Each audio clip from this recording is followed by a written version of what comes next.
think in all walks of life, you're going to face adversity, and what you have to do is lean back on your training, your value systems to ensure that you're making decisions that will help you not in the present, but long term.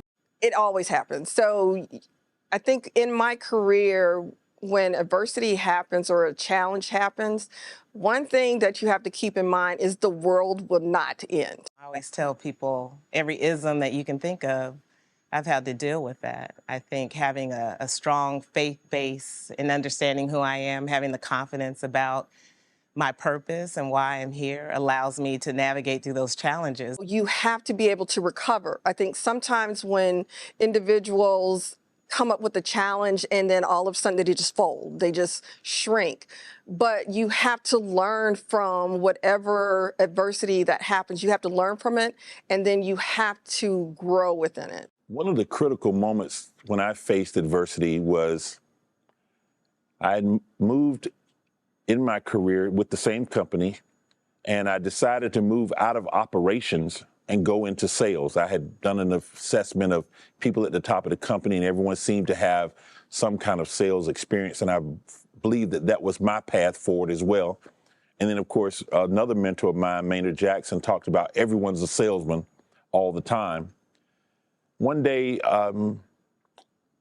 manager came in to me and said, "John, been looking at your performance, et cetera, and we think that, you know, we've had a discussion, and we think that you either need to go back into operations, or we're going to give you a severance and you have to, you know, take the severance and leave." Now, what they didn't know, because of the relationships I had, one of the other people on the team had come to me to tell me already, "John, they're trying to get rid of you because they're really a little afraid of you because of the relationships you've been developing." So on that Friday, which we were scheduled to meet, executives had flown in from corporate at that meeting as well. But my mentor had told me, you know, you don't relent. You continue to do what you're doing. Make sure you gather all your data, et cetera, because the reason the numbers, and when your sales, it's a numbers game, they weren't there because of some critical corporate movements that they weren't looking at. And as a result, the numbers were down. But if you take those out, I was really excelling. And in that meeting, it's 3 o'clock. They wanted to meet at 3 o'clock on Friday. So 3 o'clock came and everyone was standing outside the office. They said, "John, go in, and once you go in, and we'll be in a second." And I stepped inside the room and my spirit said, "No." I turned around and walked out and said, "Let me know when you're ready," because I believe that going in to sit down was really a strategic error in terms of how it would make me feel to wait.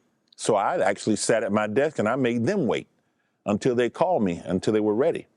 I went into the meeting, laid out my case, showed the documents, all the charts and everything that I had.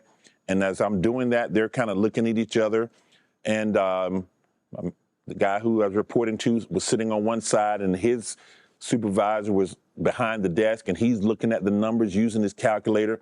And he looked at me and he said, "Well, John, do you think we're messing with you?" And I said, "Well, are you? Because if you had asked me rather than just making an assumption, then everything I'm showing you now, I could have provided." And at that point, I said, "You know, as far as I'm concerned, this meeting is over." And I got up and I walked out. Now, that was probably a bit brash in some way, but I was confident and was informed, which was also important in terms of what my position was. 4 weeks later, the guy I reported to was fired. Shortly after that, I had his job. I've always seen it as an opportunity to do better, an opportunity to change culture, an opportunity to figure out how to navigate in spaces when they are challenging and when there is adversity. Adversity is part of our growth. Do we want to have adversity? Probably not, but does adversity allow us to be better? Absolutely it does. And so for me, I faced adversity with coaches, having to make decisions that were in the best interest long term of the school and the student athletes, not just winning games. And so when you make tough decisions, sometimes you have to take one for the team, so to speak.